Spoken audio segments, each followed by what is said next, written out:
पुण्याच्या कोरेगाव भीमा इथं यंदा 207वा शौर्य दिनासाठी प्रशासन सज्ज झाले।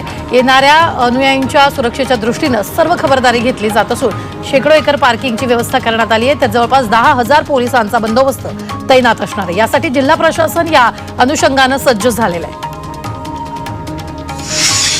कोरेगाव भीमा विजय स्तंभाला डॉक्टर बाबासाहेब आंबेडकरांचे नातू आनंदराज आंबेडकर यांनी भेट दिली। हा कार्यक्रम शांततेने पार पाडावा असं आवाहन आनंदराज आंबेडकर यांनी केलेलं आहे।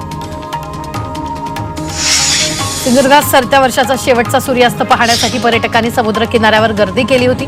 मालवणच्या समुद्र किनाऱ्यावर मोठ्या संख्येने पर्यटक दाखल झाले होते।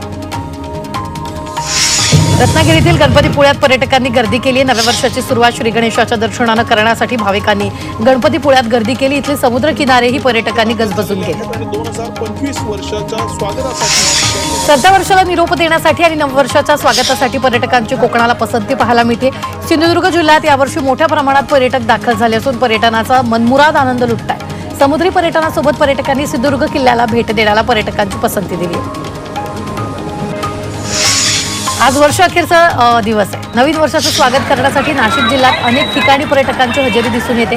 वाईन कॅपिटल मंदिराची नगरी तसंच इगतपुरीतला सुखद वातावरणाचा अनुभव घेण्यासाठी तर काही मंदिरांच्या नगरीत रामकुंडावर स्नानासाठी भाविकांची मोठी गर्दी झाली आहे।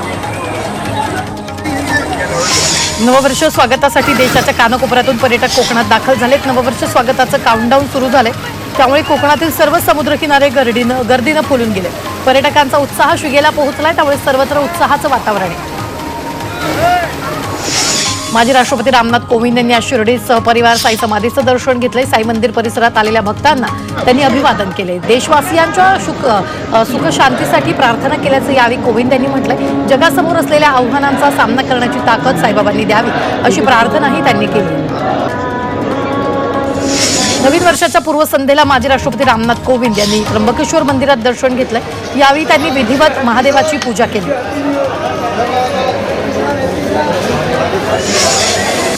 परभणीचं वसंतराव नाईक मराठवाडा कृषी विद्यापीठ पुन्हा चर्चेत आलंय। आता कृषी विद्यापीठानं शेतकऱ्यांकडून घेतलेल्या जमिनीतला मुरुम काढून बायपास रोडला विकल्याचा आरोप स्वाभिमानी शेतकरी संघटनेने केला। याआधीही विद्यापीठानं बाबुळबन अवैधरित्या तोडलं होतं।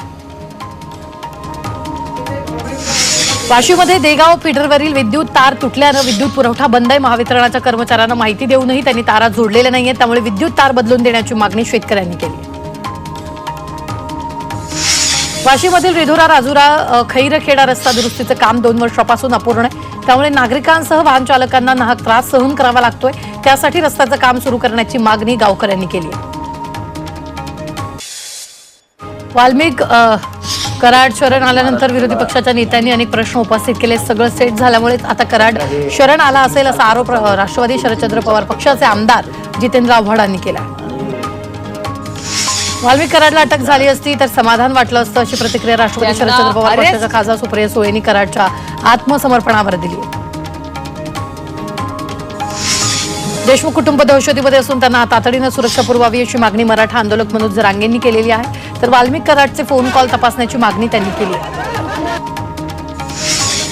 संतोष देशमुखांचे बंधू धनंजय देशमुख यांच्यासोबत फोनवरून चर्चा केल्याची माहिती मुख्यमंत्री फडणवीसांनी दिलेली आहे। आरोपींना फासावर लटकेपर्यंत पोलीस कारवाई करत राहतील असा विश्वास देशमुख कुटुंबियांना दिल्याचंही फडणवीस म्हणाले।